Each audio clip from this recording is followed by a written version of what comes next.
sérénité. Europe 1 est allé rencontrer les habitants de l'immeuble où habitait la famille, toujours sous le choc.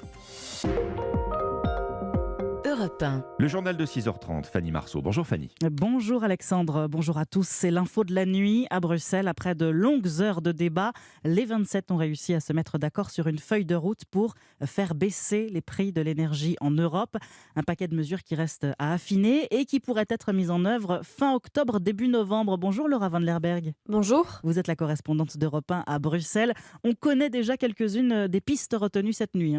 Oui, la mesure qui aura un véritable impact sur les factures des citoyens, c'est celle de la mise en place d'un corridor de prix dynamique, une sorte de plafonnement des prix non figés et temporaires pour les transactions sur le marché du gros du gaz.